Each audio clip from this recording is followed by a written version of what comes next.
From the Second Street Dreams audio network, this is Staccato, quick notes dotting the classical music landscape. I'm Jutlin Gibson. Now what? This is Staccato, quick notes dotting the classical music landscape. I'm Jutlin Gibson. The League of American Orchestras looked for answers to the now what question during its 10-day virtual conference this year with the theme, Embracing a Changed World. Here's President and CEO of the League, Simon Woods. To try to tackle the really big questions, the things that concern everyone as we come back to a world that's very different from the one we left 16 months ago. And of course, the racial reckoning of the last year has been a time of intense change in our field. It has correctly been a time of questioning, self-criticism, learning, and new commitment to action.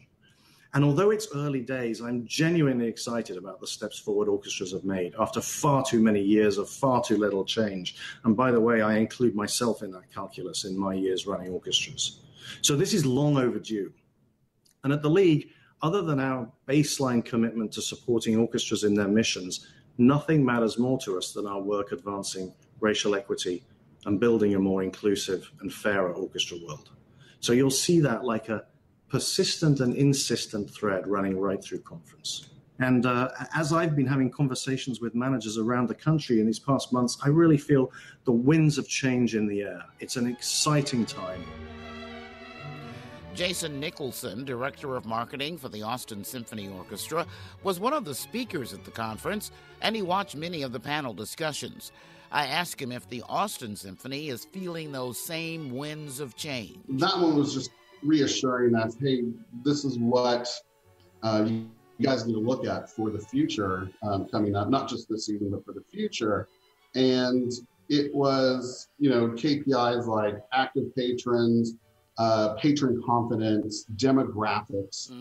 And so especially those last two are the ones that I was really honing in on, patron confidence and demographics, because, all of us are really going after anybody that we can to show them what our organization has to offer and be inclusive. And Jeremy Rothman, Vice President for Artistic Planning for the Philadelphia Orchestra, says they too are looking everywhere for new and different patrons. It's absolutely our goal to invite new listeners and new members of the community to experience the orchestra, whether it's in one of these community venues or in the concert hall. This is really critical, and we will be seeking out the feedback and measuring that. We don't want to be in our own echo chamber. This isn't about us diversifying our programming for the same audiences. This ensemble, this orchestra's incredible art form, is a resource for our community. I'll state again that our music director, Yannick, is incredibly committed to this work, and he's been out performing in the community and doing free community concerts since before he became music director, since before his tenure. It's ongoing work. It takes time. As I said earlier on, it takes continuity to keep going back to these partners, working with them on who their audiences are, who their individual mailing lists and people that we can reach through these particular programs, making tickets more available, making the whole experience more inviting and more welcoming. And whether they experience that through a digital experience or in the concert hall, but it is absolutely critical that we find ways to be a welcoming resource and art form for everybody who wants to experience it. Other panels talked about the artistically responsive orchestra, lessons from the digital pivot, and how has technology changed orchestras forever.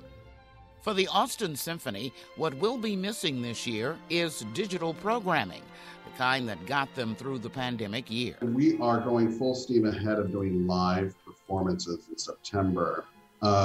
We are still looking at the possibility of a digital option for our patrons, and so that is still in discovery. We don't have a digital component right now.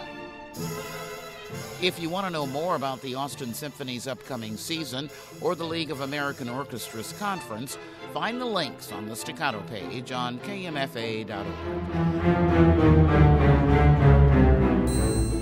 And by the way, the music you've been hearing was performed by the National Symphony Orchestra in D.C. It was one of many orchestral performances included in the League's conference. That's Staccato. I'm Judelin Gibson on the Second Street Dreams Audio Network on secondstreetdreams.com.